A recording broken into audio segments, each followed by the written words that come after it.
Really, we're going to be breaking down the lies, the logical fallacies. We're going to be talking about this claim made by Donald Trump that the Navy of Iran is incapacitated, completely destroyed. He is saying the war is almost complete. Apparently, his administration nor Iran got that memo, but we're going to get into it. We're also going to be talking about Israel and their desire to seemingly bow out.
Oh, there's no. That's weird. I don't know why there'll be no.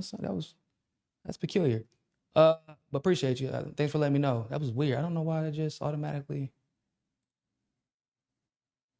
Anyway, yeah. Thanks for letting me know. But yeah. So we're gonna be getting into all that. We're gonna get into the nitty gritty of all that, and we definitely. I want to talk about this Elon Musk situation too, or the X situation, because the way he's framing it, of course, is like he's trying to help curtail disinformation, but it's Elon. So we know there's usually some sinister motive in the background going on. So we'll get into all of that. First of all, check out that if you have not yet, vote in that poll on YouTube.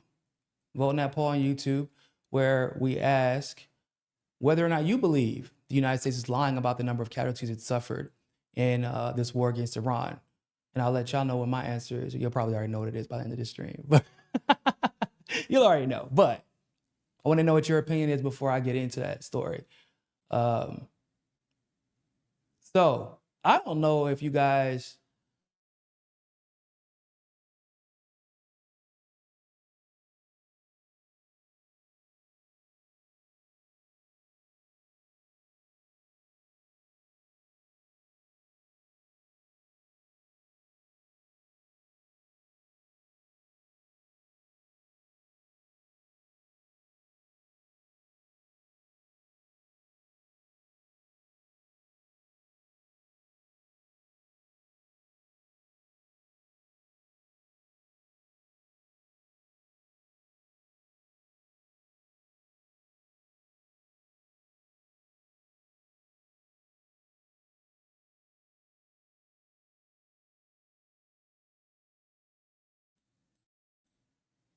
Have you ever woken up and your whole entire country's on fire?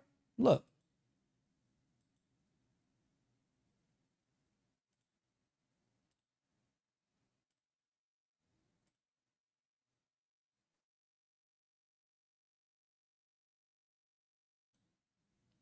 I don't know why just keep going.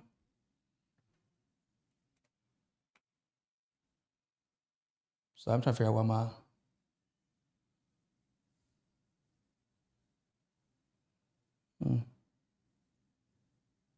Sorry, I'm trying to understand why my sound keeps going out. But anyway, yeah. Have y'all seen this? Like, yeah, so y'all can see it again. We're gonna rewind it.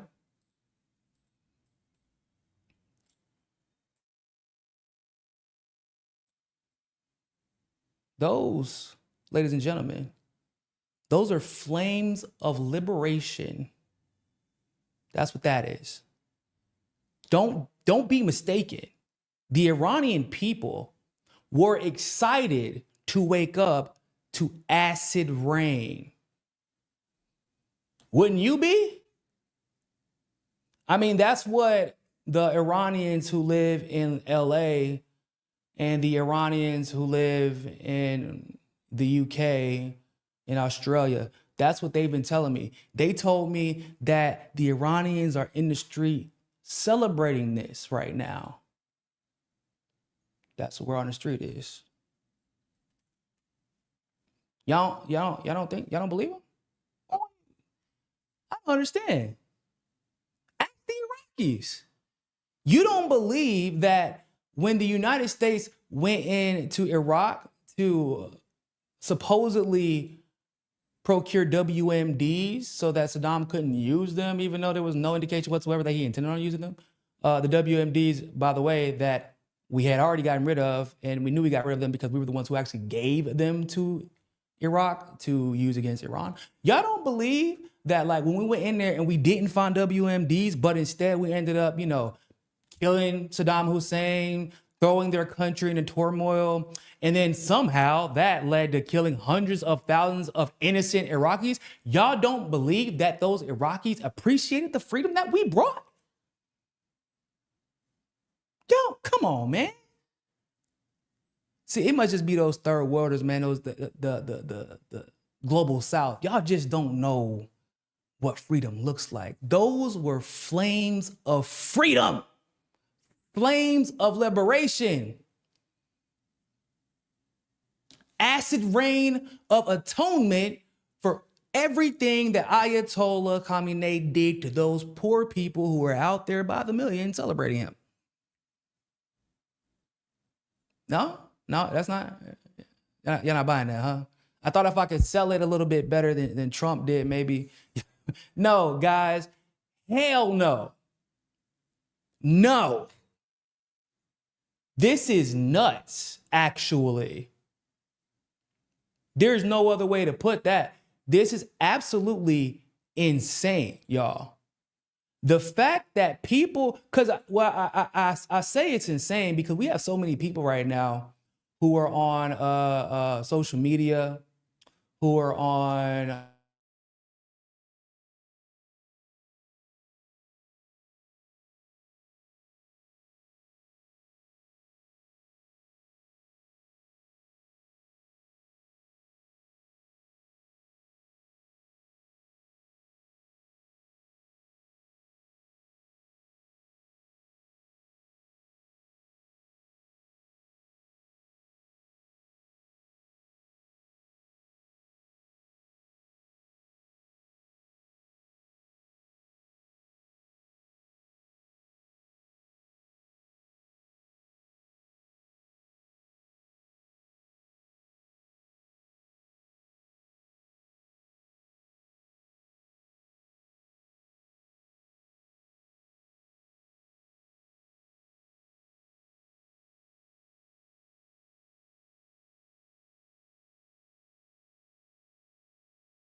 I don't know why my sound keeps going out, but I'm trying to resolve it. That's just StreamYard. I told y'all, StreamYard has not liked me lately, and I do not know why. I can't really, I don't know why. It's just not been fun. But, oh, you know what? It's really been since this damn war started. Or right before. Ever since I started talking about Iran, like I've had random issues on StreamYard. It's bizarre as hell, yo. No, it's not. It's really not. We know what it is. But I was saying that even if somehow the United States was able to install a puppet as Ayatollah or, their Shah who never lived in Iran, how is destroying an oil facility? How is destroying that oil facility actually going to facilitate a successful economy for that puppet to take over in a way that would help the Iranian people? Explain that one to me. I'm just curious. There's nothing.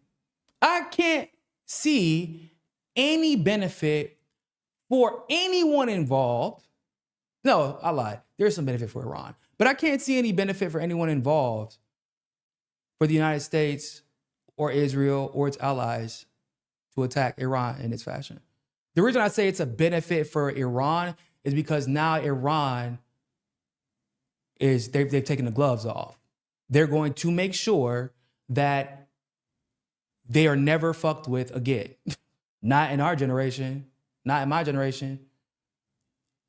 Like they are handedly busting the asses of the United States, Israel, their allies in the Gulf,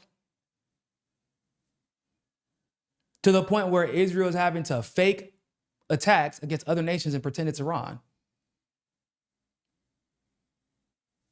But, once again, maybe my concept of liberation is askew. I've been living in the global South for too long. So, they say you live in the global South, third world country. You just don't understand the concept of liberation like other people do, like these Westerners do. So I want y'all to let me, y'all explain this to me.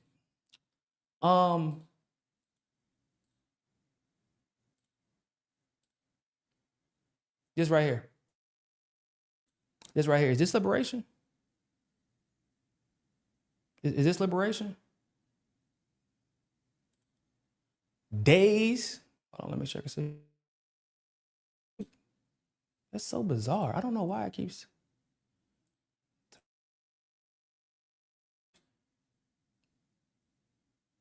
Tabs. It just goes silent.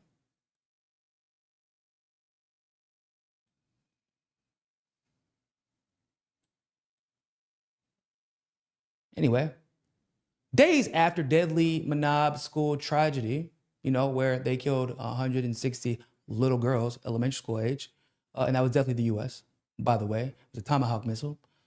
Days after the Manab school tragedy, a U.S. missile strike targets a school, residential homes in Iran's Khomeini region. A U.S. missile strike has reportedly targeted the Dr. Hafez Khamenei school in Khomeini, causing substantial damage nearby. Though there are no immediate casualty reports, this incident follows prior pressure for an investigation into a previous U.S. strike on a girls' school in Manab, which killed 165 people. The United States missile strike has reportedly hit an educational facility in the central Iranian city of Khomeini. According to Al Jazeera, they were citing reports from Iran's Mehr news agency. The site has been identified as Dr. Hafez Khomeini School. Local reporters indicate that the blast caused significant damage in several residential properties in the vicinity of the building. I don't know how, people. Maybe y'all can, once again, y'all can explain it to me, because I've been living in the global South for a long time now, almost 4 years. So my global South third world brain isn't processing correctly. I don't understand freedom anymore. But is attacking schools, destroying schools, residential areas, things of that nature, is that how you liberate? Is that the proper way to liberate? Crazy.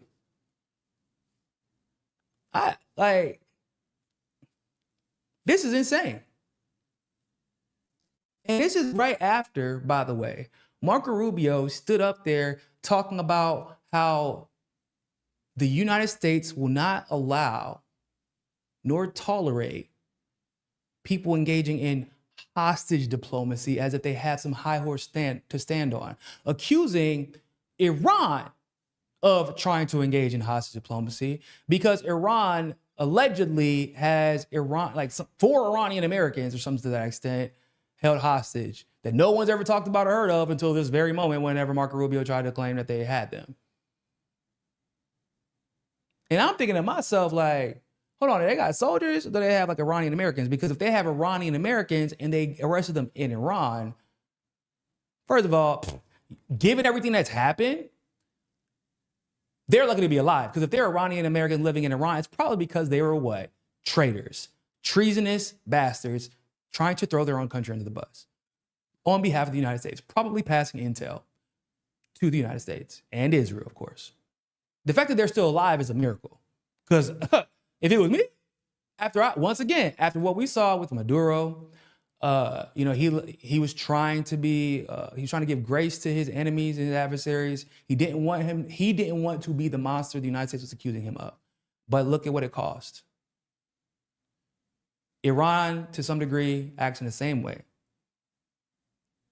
And we're supposed to believe that they are just killing 30,000 people during protests. That's what we're supposed to believe.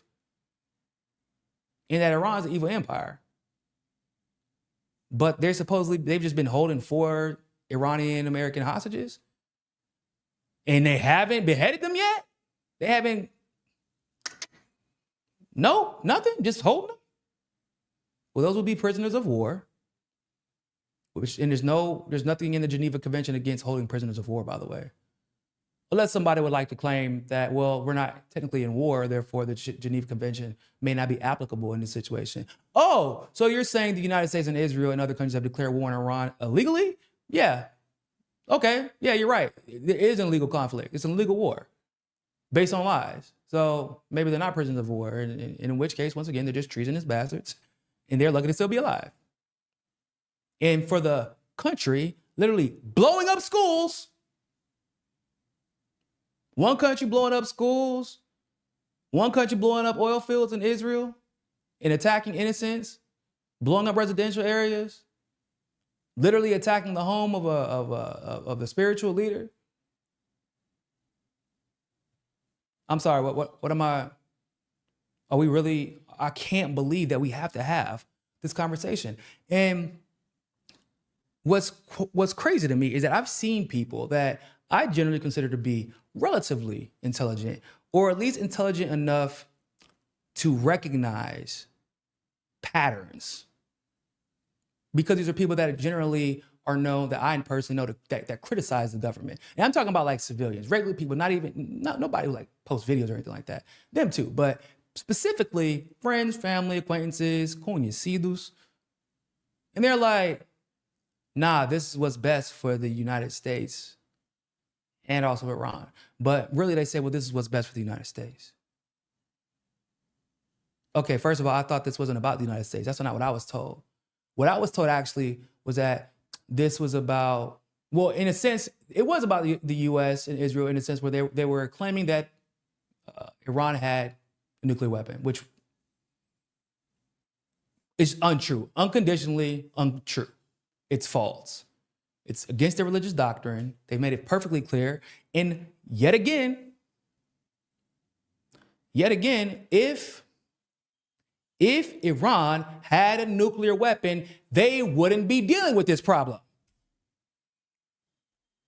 It's that simple. Why do you think North Korea hasn't been invaded yet? They got a whole demilitarized zone. They got US troops right there on the border, just playing double dutch, waiting for nope, can't go there. Why? Because I don't care what propaganda we've spewed. They got a nuke. And it may not be able to reach the US, but I'm sure it can reach the DMZ. You feel me? So they're not a threat. But then you say before, right, during this protest, it was to liberate the Iranian people. hold up. Okay, so now it's about liberating the Iranian people of this particular Ayatollah that they are claiming is an evil man, that which is like it's untrue. It's demonstratively false, actually. There's a reason that it was officially no casualties from the United States by the hands of Iran. Do y'all know that? At that point, before they killed Ayatollah Khamenei, the first one, there were no casualties from the US. Yeah, after, yeah, that went out the window. And the reason why is because Khamenei was doing what? He was warning people even before he responded to attacks from the United States, from Israel. Even during that Soleimani situation, people forget, he put out a warning. He said, this is what we're going to do. We're going to attack this base, this base, and this base. If y'all let it be, we'll let it be. If you continue, we got something for you. And Trump, people forget, Trump desisted. He was like, yeah, we're just going to take this W. We're going to pretend like we're not scared, and we're just going to not. After they attack, we're going to be chill because we didn't lose any soldiers. Why didn't you lose any soldiers? Because Khamenei warned you. So whatever, you kill this Ayatollah. The Ayatollah you said was causing all the problems in Iran. They have a new one.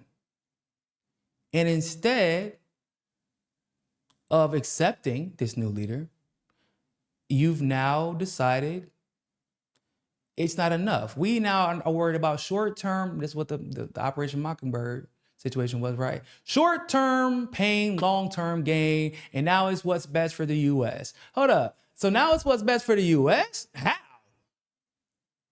How is this best for the U.S.? Y'all know what's happened economically? This is what's happening economically that no one is talking about. Well, yeah, some people are talking about it, but we're gonna talk about this gas and oil situation because people keep talking about, yeah, man, economically, this is what's best for the U.S. in the long term. And I just don't see that mathing arithmetically speaking. The long-feared Persian Gulf squeeze is upon us. Oh, man, they got rid of my article? I can't read it now? That's crazy. I'm not paying it. Oh, well, I can go ahead and summarize it for you. Not a big deal. So let me explain something to you. Basically, in the last couple of weeks, the Strait of Hormuz has been closed down. Cool. But and 20% of the world's oil flows through there. And right now, none of the world's oil is flowing through there. So you can imagine oil has gone up. Okay, that's one issue. But then Aramco shut down after Iran was accused of attacking them. But then turns out Iran didn't actually do the attack. Probably Israel. But Aramco is the largest oil facility in the world. But then, was it Abu Dhabi or no, Bahrain? Actually, I think it was all of them. All the UAE in general, they've had to shut down oil productions. There are countries right now talking about going to the reserves. Bro, the prices of barrels of oil could go up between $150 and $200 per barrel. So like that 50% spike that y'all have experienced in gas this past week in the United States, and it's not just you guys, by the way. In Brazil, gas has skyrocketed. Brent filled up a tank the other day. It was $60 USD to fill up this tank. Regular gas. So just to be clear, that is roughly 275 reais. That's 275 reais. The minimum wage in Rio, I believe, is between 1,600 and 1,700 reais. So yeah, you do the math. Everybody's feeling it right now. And like I said earlier, there are people who are under this impression that because the U.S. makes its own oil, gas won't go up. There are Trump supporters specifically who were making this argument with me, who didn't even realize that, like, they didn't even know about the United States primarily making its own oil for a long time. And that's really Obama who did that. He was fracking and drilling and all that good stuff. And then Trump said he was going to do even more. And, that drill, baby, drill. And when he said that, people believed that that meant we would bring our prices down, except for our prices are not actually controlled by us. Our prices are controlled by the market average around the world. So if the market average around the world goes up, what does that mean for us?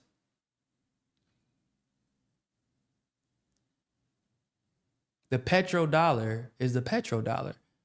It isn't the US's petrodollar as much as we like to believe that it is.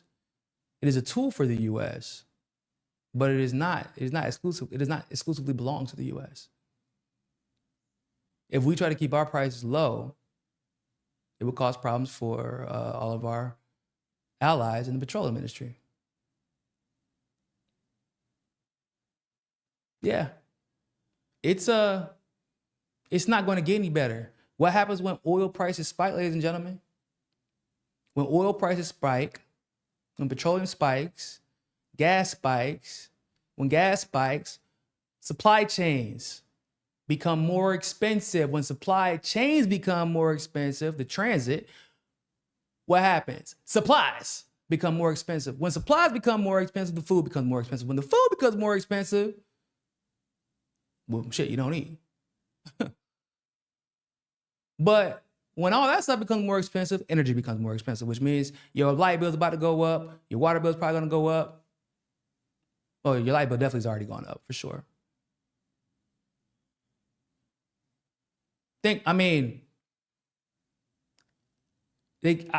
I don't understand why people are pretending as if this is good for America. This is not good for America. This isn't good for Iran. Hell, the only country, because the people, y'all are screwed. But the only country that might benefit in the long run from this is Israel. Why? Because they're hoping the United States and Iran destroy each other and deplete each other's economies and deplete each other's missile arsenals and deplete their military capabilities. That's what Israel's hoping for. They're praying for it. Now, the Israelis themselves, they're screwed. they are screwed. Bro. It's not good for them right now, dog. It's not good for them right now. And I'm gonna tell you why. Oh, actually, no, I'm gonna get to that in a second. First, we're gonna talk about these numbers. If you haven't yet, like the video, share this video, go to the, if you're in the YouTube chat, make sure you go vote in that poll. Make sure you go vote in that poll. We have to have a little conversation about these numbers, right? Because there was an article that just came out about the Pentagon finally having to address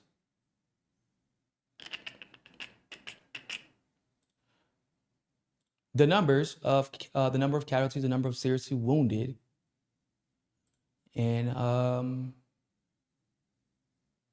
on one second, in this war.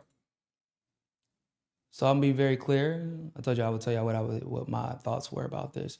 I personally believe that the United States has been lying about the number of casualties for various reasons, and I feel like I know what the motivation is for the lies, by the way, which we'll get into in a second.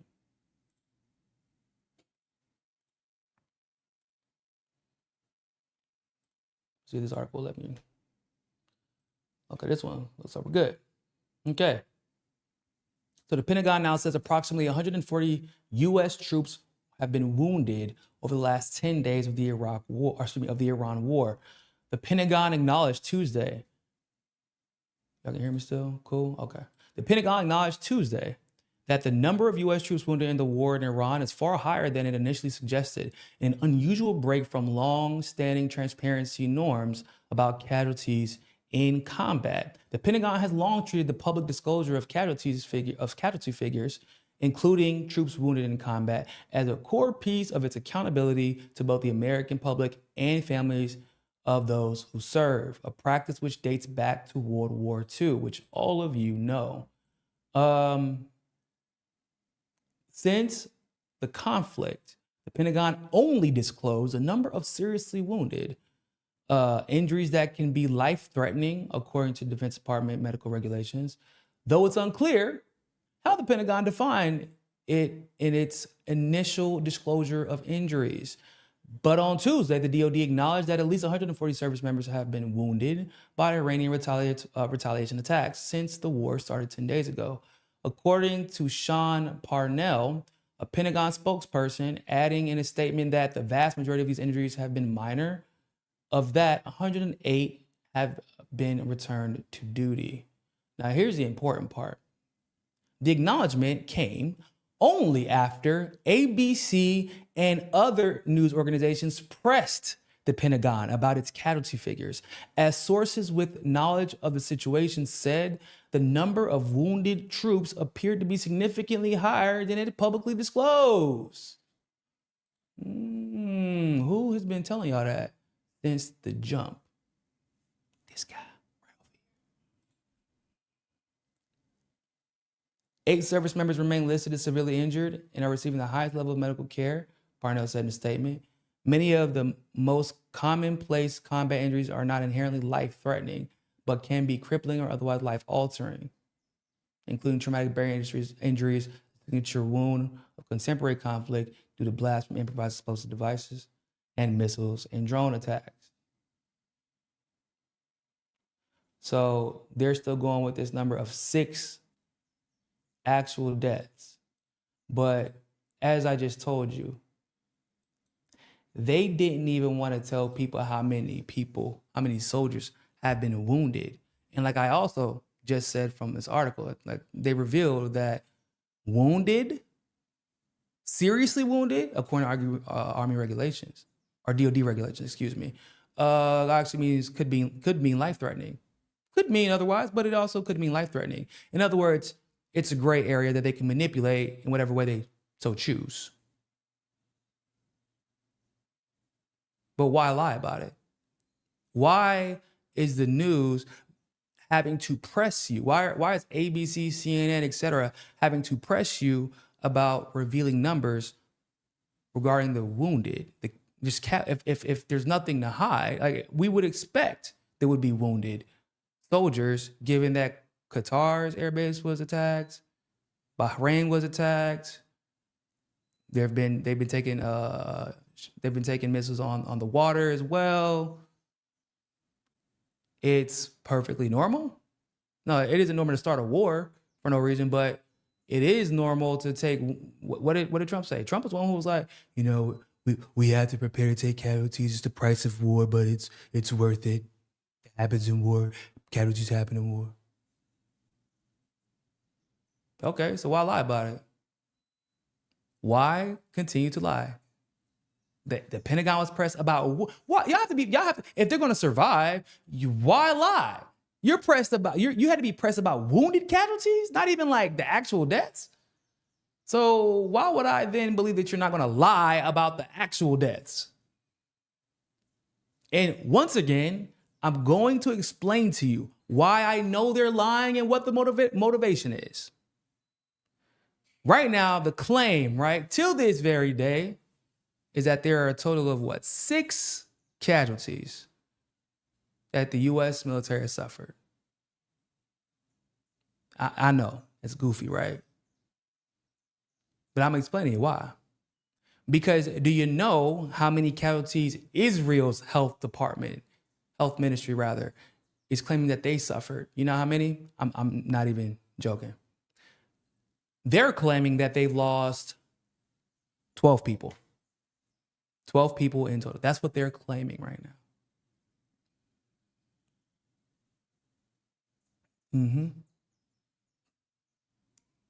Now, there was an Indian journalist who actually went to went to Israel, stayed in the shelters, been trying to get interviewed, trying to get into hospitals. And he's like, yeah, they're lying. Israel's lying about everything. They're lying about the wounded. They're lying about how many people have died. Of course they're lying. It's Israel. These are the same people that did not want video to be taken of the rockets that were landing and being intercepted in Tel Aviv because it was showing that the Iron Dome had been built in the middle of residential areas, making them effectively, those residents, the human shields that Israel accuses everyone else of using. This is that same Israel? Okay. But my point is, so the other day, When I was streaming with Kyle, what did we discuss? The U.S. was claiming they had 4 casualties. Israel was claiming they had 9. A couple days pass. Israel ups that number to 12. Now the U.S. says they have 6. What have I been saying since jump? I said the U.S. does not want to deal with the backlash from the inevitable reports that they have suffered more casualties in this war than Israel has. They don't want to deal with that backlash. Israel doesn't want to admit that that civilians are getting pounded. Like even in the bunkers, they're still getting killed. Israel can't admit that. Somebody mentioned Lebanon has killed more than 12. I 100% believe that. You know why? Because before the Iron Dome would intercept the missiles from Hezbollah, and those missiles aren't quite as advanced as the ones Iran has been using, but they're advanced enough when there's no Iron Dome to protect Israel anymore.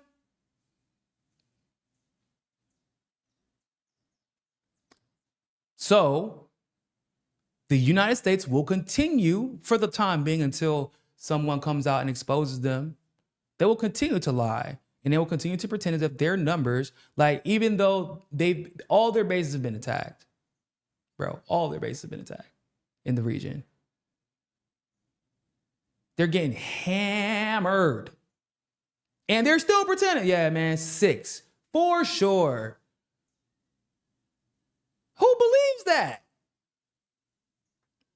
And what's even worse is how they're lying to people's families. There's somebody out there, hundreds of people, most likely, guys, hundreds of soldiers, hundreds of sailors, hundreds of airmen who have lost their lives, have not made contact with their families because, one, they haven't made contact with their families because okay, I lived and grew up in a military town. After that, I lived in South Miami in Florida, which is another military state, basically. It's full of military. And on my timeline, full of friends in the military, specifically in the Navy, by the way, Navy, Coast Guard, and I have my friends in the Army. Bro, no one is talking about any information that they're receiving from overseas. Like, about just the well-being of their friends and their comrades. No one. They're getting this information when we do. I know somebody who works, he's up there. That man knew as much about the Lincoln as we did, basically. Despite the fact that it's actually part of his job to know what's going on in these conflicts, because they are keeping information under lock and key. Why? Because you don't want the world to know that we're losing more casualties in Israel's war than Israel is. And those soldiers don't even know why the hell they're fighting, what the hell they're dying for. Imagine being a soldier right now or somebody in the military, and you're in Qatar, you're in Kuwait, Bahrain, and you can't even, like, even if you want to defend yourself, you can't. Because, I mean, if there is a ground operation launched in Iran, boy, that's a worse outcome. But at least, I guess, if you're a soldier, you feel like, damn, at least I have a chance to defend myself. I can go do to them what they're doing to us. But if you're in Kuwait, no. If you're in Qatar, no. You are a sitting duck waiting to be attacked. For a war, like, you just went over there, you thought, oh, I'm about to have an easy 2 years in Qatar. That's what a lot of people think. When you go to Qatar, you deploy to Qatar, and like you're there as support. You're not going from Qatar to another place, or Kuwait to another place. Like, that's supposed to be a chill Middle Eastern deployment. Yeah, not anymore. There are people stuck in Dubai right now. Plenty of people stuck in Dubai. So they're lying. And they're lying to protect themselves from the blowback from Israel. You might start seeing honest numbers after the midterms, excuse me, not around the midterms, after the midterms. Maybe. That's if we're lucky. But this is crazy. And let me tell you something. You know how we know that they're full of shit. Israel's full of shit. We know. Because right now, Israel can't even confidently say they feel like they're winning the war. At least not their officials. Which is strange. Because we have always been told that Israel is one of the best militaries in the world, that they are our best military asset in the region, that we can rely on them. That's why we have to protect them.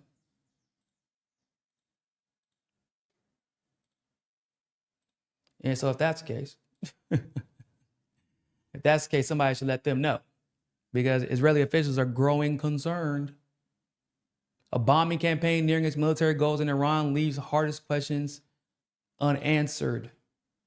A few senior officials in Israel are starting to voice concern about the escalating open-ended attack on Iran and suggesting possible exit ramps that might halt the war before it further damages the region and the global economy. Talk of an end game is early, and a decision about whether to stop the attacks rests largely with President Donald Trump, who continues to seek all-out victory, whatever the hell that means, because it's not happening. But in a telephone conversation on Sunday, a senior Israeli official familiar with the planning and strategy of the Iran war discussed alternative to Trump's call for unconditional surrender. The official requested anonymity because of the sensitivity of the Iran situation. Trump has wavered among several conceptions of the outcome. He spoke at first about a negotiated settlement with pliable members of the regime, but has since demanded surrender because he said his preferred negotiating partners are dead. Wow.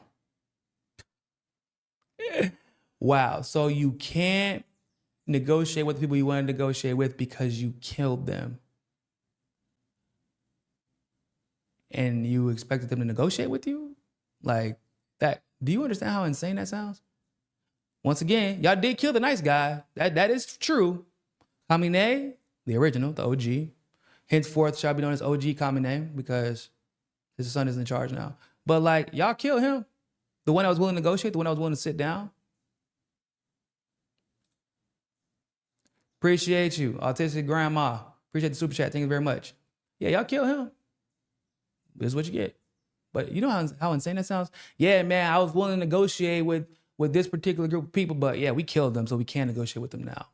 So now we have to continue this war. That is absolutely insane. Israeli Prime Minister Benjamin Netanyahu has said he wants to press on to what he described Saturday as the moment of truth. Oh, it's the moment of truth, all right. And by press on, he means he wants to run away and leave everyone else to clean up his mess. Just for clarity there, because, you know, he did run away again after his home was attacked. I know that there are allegations that his brother was killed in that attack. I'm not sure if anybody's been able to confirm that yet, but yeah, I don't think. At least we do know Netanyahu fled again. He really only showed up that day to claim that Iran was attacking civilian infrastructure. He, did like a little propaganda tour where all the destruction was after he returned from Germany. And so that's the last time we've actually seen him. No one actually knows where he is right now because he's not in Israel. So the disdain for negotiations expressed by Trump and Netanyahu may deepen after Saturday's announcement that Iran's new supreme leader will be Mojtaba Khamenei, the son of the previous head of state who was killed in a massive airstrike on his compound February 28th. The new leader is a hardliner who, if any, is closer to the Islamic Revolutionary Guard Corps than his father was. Not a man for the bargaining table. What do I keep telling y'all? You killed the nice guy. This is what you get. This is what you get. In this guy, the new Ayatollah Khamenei, you killed his daughter, you killed his wife, you killed his son. He has nothing else to like live for. I'm not saying, he didn't want to live for his people, but as far as his family is concerned, as far as showing restraint, yeah, that's out the window. He probably don't even care about his own life at the moment. Any quarter that he was willing to give the United States or Israel, that shit is gone, bro. Have y'all not heard these generals as of late? Because Trump keeps saying that they've ended the Navy. Y'all know. How can it simultaneously be true? Out of curiosity, how can it simultaneously be true that the United States has destroyed the Navy of Iran like they claim they have? The war is coming to its end. And yet the Strait of Hormuz is still closed, and there is zero hope of it opening anytime soon, to the point where Putin has had to come out and say something like, hey, bro, like, this is a problem. It's closed and it's not opening. Other countries are having to adjust, talking about going into their reserves. The economy is responding as such, as you expect it to when 20% of the oil shipments are about to come to a halt. And because the only way that the Strait of Hormuz can be closed is if what? If Iran could continue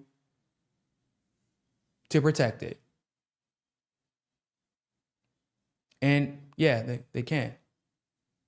They have two different militaries, two different navies, by the way.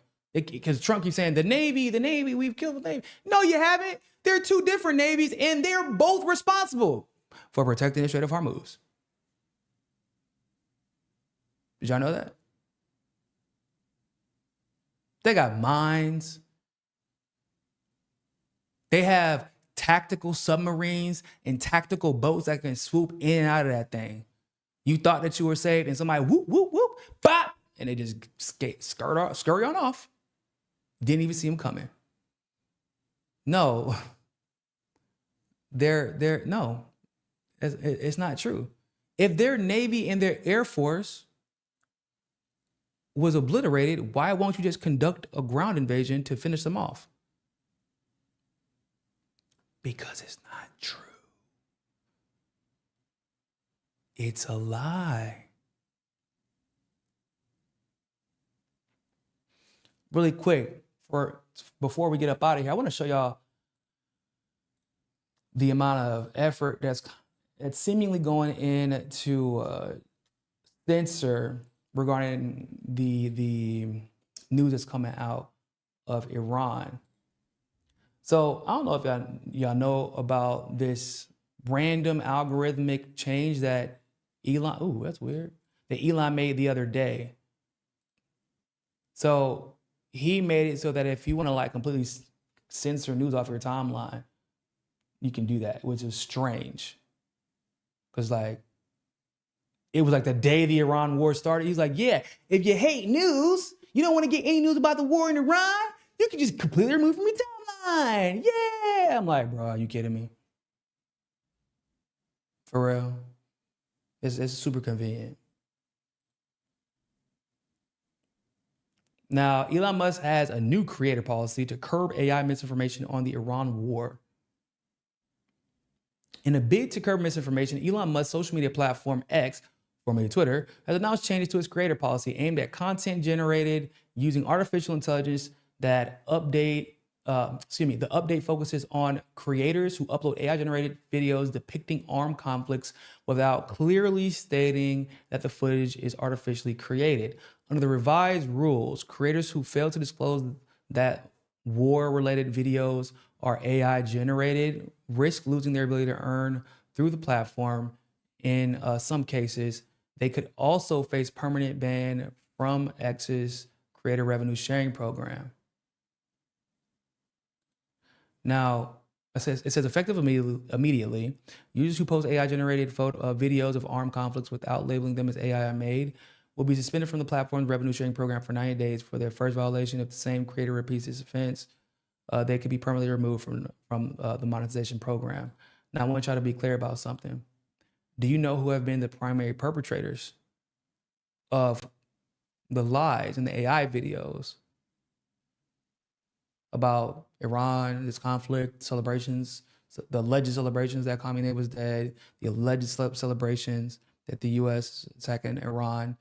It's been all the people who actually support Elon, the people that Elon likes to promote. Elon himself has actually shared AI content as if it was real and got caught out for it and then refused to remove it. And by coincidence, a lot of times when he does that, he doesn't even get community noted.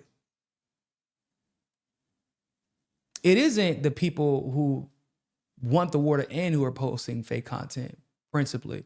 Not saying that they can't do so accidentally, but it's been the people who've been pro war with Iran. They're the ones posting all the fake shit. And Elon has never held the people who support the cause that he supports, who kiss his ass. He's never held them, or who kisses Trump's ass for that matter. He's never held them to the same standard he's held everybody else. If y'all haven't noticed.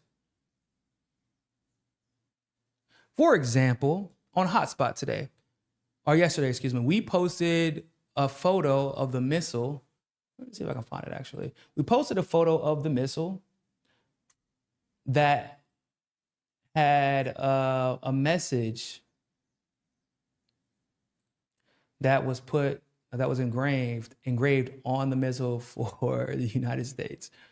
And it was perfect, honestly. Oh, yep, found it. Let me show y'all.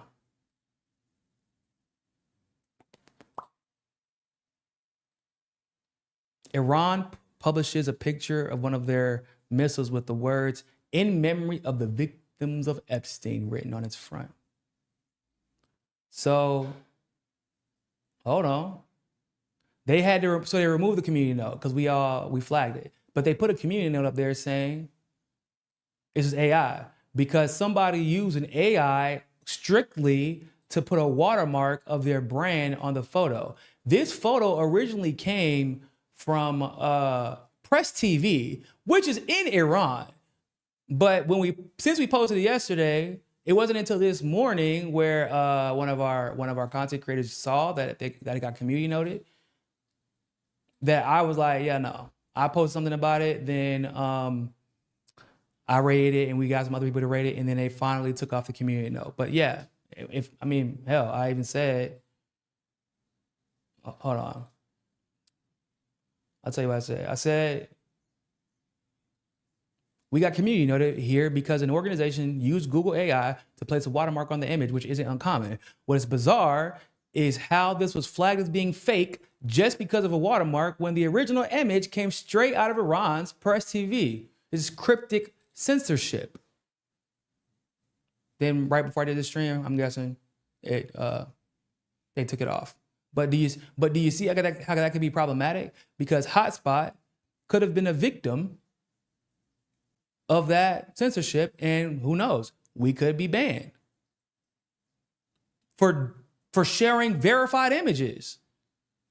So just because somebody used an AI watermark, because the claim was there was an AI watermark used and therefore it was manipulated by AI. No, Iran has been very clear. They consider themselves to be fighting the Epstein class. It ain't like they've been shy about that fact. I know that y'all don't want to hear that.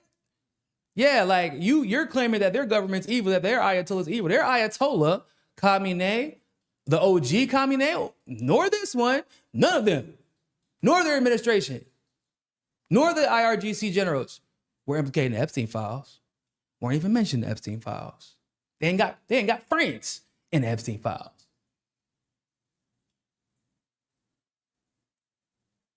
So in my opinion, and so what happens, so I don't know if y'all know, like if something gets community noted quickly, a lot of the time it deboosts the post. So how many people do you think are going to because, you know, everybody has their own brand, they post videos and they put their watermarks, and a lot of them, because of the, you know, it facilitates the process, it makes it a little bit quicker. People use AI to post their watermarks.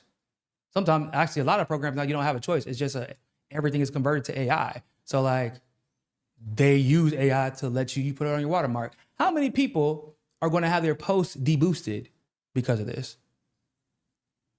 And then like, be community noted, despite the information be legitimate, only for it to be taken down 2 days later. But at that point, as we say in Brazil, já era. It's already over. Like, it's not going to get the same amount of interactions and engagement. How many people are going to accidentally be flagged and have their monetization taken away, only for Twitter or X to take 3 months to respond? Like Kyle, it took him a month or two to get his account back because somebody took his account out of nowhere. Hell, Garland Nixon still hasn't gotten his account back. It's just up there. 100-something thousand followers, can't get any access, and no one wants to respond to him. So imagine in this situation where a bunch of people are getting hit with community notes. I do not believe for a second that Musk introduced this altruistically because he is so concerned with misinformation, especially considering Musk is damn near the king of disseminating misinformation on his own website. He's a king of it. Nobody does it better than him. This man went on his own website when these Epstein files were released, and y'all know what he was saying. I don't know if y'all saw it, but I know I did because I was in his threads. Like, you a lying piece? Yeah, man, it feels good to not be in the Epstein files. Man, look at all those crazy people like insinuating that he is in the Epstein files, and people are like posting the email of him writing to Jeffrey Epstein. Literally, Elon writing to Epstein about the dates he wants to go to the island. And then he even said, hey, man, I'm trying to go to the craziest party you plan on throwing. And he's like, yeah, man, good thing I'm not an Epstein file. Hold on. Yeah. No, I'm not. It's my website. I say whatever I want to. If I say I'm not an Epstein file, I'm not a file. See what happened? Bro, it's ridiculous. This, in my opinion, this feature was introduced not because he's so concerned with misinformation from AI-generated photos. Because, like, there have been so many AI-generated photos from the Israeli side, claims, lies, so many. And you've never cared. But now you want to curtail this issue of potentially spreading misinformation via AI-manipulated photos. Come on, bro. But what they can do with this is that even if they get it wrong, right, they're going to run it through their own AI. They're going to probably run everything regarding Iran through their own AI, and it's going to slow down your ability to go viral.